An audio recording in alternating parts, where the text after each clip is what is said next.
Ya sudah. Berdoa mulai. Bismillahirrahmanirrahim. Beri salam. Assalamualaikum warahmatullahi wabarakatuh.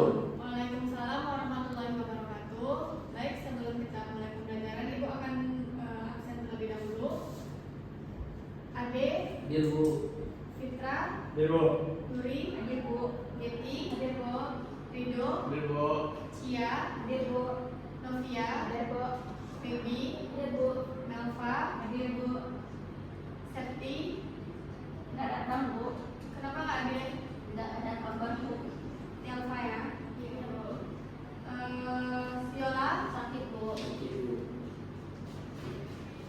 Baik, sebelum kita belajar Ibu minta kalian rapikan meja dan kursi masing-masing dan ambil sampah jika ada sampah di mejanya atau di kursi masing-masing karena kebersihan adalah bagian dari iman. Baik, sudah semuanya? Nah, ada yang masih ingat materi kita minggu lalu? Materi kita minggu lalu adalah kedudukan dan fungsi Pancasila bagi bangsa dan negara Indonesia. Nah, apa sih kedudukan dan fungsi Pancasila itu? Pancasila sebagai Ideologi negara. Terus Pedoman hidup. apa lagi? Sebagai dasar. Oke, baik. Masih ada yang ingat ya? Berikan aplaus kepada kita semua.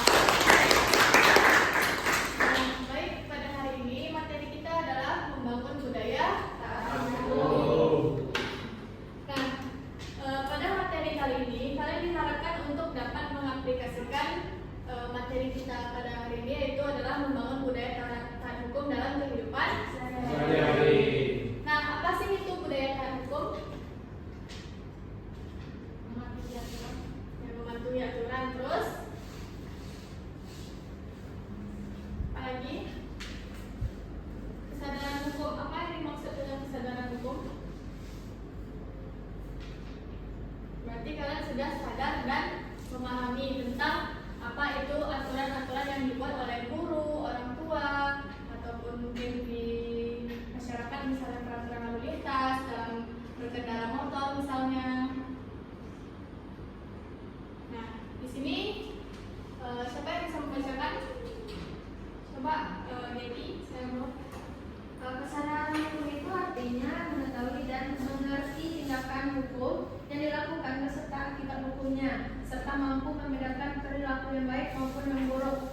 Mengerti bahwa perilaku tertentu itu diatur oleh hukum yang berlaku disebut juga kesadaran hukum. Nah, yang seperti Ibu sudah katakan tadi, bahwa kesadaran hukum adalah berarti kita sudah mengerti dan memahami mana perilaku yang baik dan perilaku yang buruk. Nah, contohnya kalau kalian belum sadar hukum, maka jika kalian berkendara, kalian akan menggunakan helm atau tidak? Tidak. Nah, tetapi mungkin kalian pernah mengalami ada suatu pengalaman jika kalian tidak menggunakan helm saat kalian berada di rambu-rambu lampu merah, entah itu saat ada polisi, maka kalian akan ditilang. Nah, setelah kalian ditilang, itu kan sebuah pengalaman kalian yang buruk kan? Iya. Nah, setelah itu kalian akan melakukan perubahan atau tidak? Melakukan. Nah, maka setelah kalian ditilang itu, maka setiap kalian berkendara motor, kalian akan menggunakan Helm. supaya tidak ditilang dan supaya menaati peraturan. Ya, dan jika saat kalian berkendara, maka kalian akan aman, entah itu misalnya kalian akan terjadi kecelakaan, jadi mungkin kepala kalian akan selamat.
kalian sebagai anak?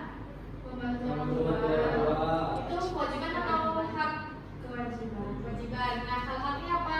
Mendapat uang jajan. Mendapatkan uang jajan, terus Mendapatkan kasih sayang. Nah, kalau seandainya di sekolah, hak dan kewajiban kalian apa? Mendapatkan fasilitas. Fasilitas, terus ke fasilitas itu termasuk hak atau kewajiban? Kewajiban. Nah, terus kewajibannya apa? Membayar Membayar SPP. SPP. Nah, yang berikutnya itu adalah dengan kita sudah memahami apa itu kesadaran hukum, maka akan rendahnya tingkat pelanggaran hukum. Nah, kalau seandainya kalian sudah memahami apa itu kesadaran hukum, maka kalian tidak akan melakukan kesalahan-kesalahan itu lagi, seperti misalnya tidak memakai helm saat berkendara, terus mungkin saat di rumah kalian tidak melawan orang tua dan membantu orang tua. Kalian sudah tahu apa hak dan kewajiban kalian sebagai anak dan sebagai murid di sekolah. Nah, yang terakhir yaitu adalah penegakan hukum dilakukan tanpa diskriminasi. Nah, jika kita sudah memahami apa itu kesadaran hukum, maka kita akan tahu nih, jika kita melakukan kesalahan, kita atau orang lain melakukan kesalahan, kita tidak akan langsung mendiskriminasi orang itu. Jadi kita tahu prosedur apa yang harus kita lakukan. Misalnya saat ada teman kita berkelahi di sekolah, maka yang pertama kita harus melaporkan kepada guru. Jadi kita tidak ikut dalam perkelahian tersebut atau mungkin memanas-manasi teman yang sedang berkelahi itu. Nah, hukum itu dibuat untuk siapa sih? Untuk Semua. semua kalangan.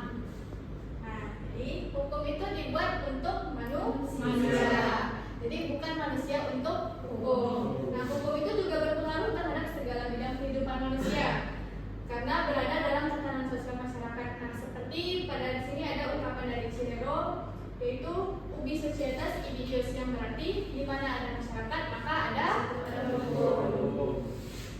Nah, dari materi yang sudah Ibu jelaskan, apakah kalian sudah paham? Apakah ada yang ingin bertanya? Nah, Ibu ingin bertanya, sifat hukum itu ada dua. Nah, apa sifat hukum yang dua itu? Mungkin dari publik itu. Mengatur dan memaksa. Nah, yang dimaksud dengan mengatur itu apa?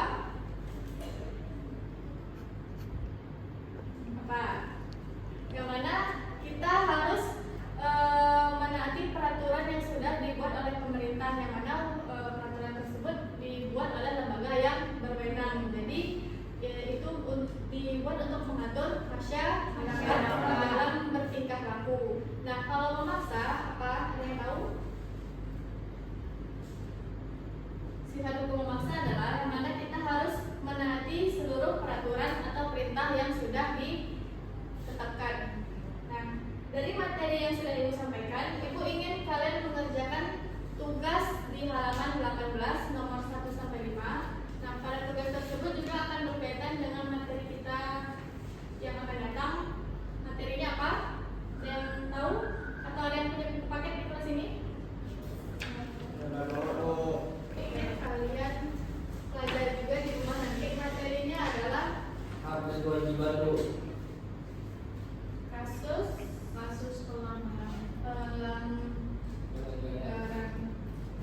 hak Dan kewajiban. dan pengingkaran kewajiban.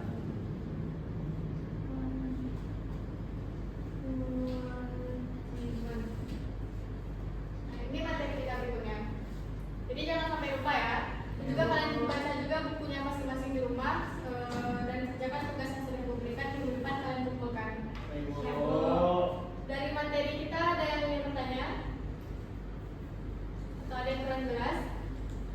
Kalau tidak ada, Ibu ingin kalian menyimpulkan materi kita pada hari ini. Siapa yang bisa menyimpulkan, Bu? Oke, kenapa? Nah, jadi kesimpulan dari pembelajaran kita hari ini yaitu kesadaran hukum adalah mengetahui dan mengerti bahwa tindakan kita itu memang benar atau tidaknya, karena perbuatan itu harus kita pertanggungjawabkan. Ya. Nah, Ya, Bu. oke, bagus. Jawaban dari Belva, kita berikan aplaus. Nah, ada lagi yang ingin memberikan kesimpulan? Oke, Ade. Kesimpulannya adalah membangun budaya dan hukum. Kesadaran hukum artinya mengetahui dan mengerti tindakan hukum harus sudah berlintas Bu. Ya. Nah, betul.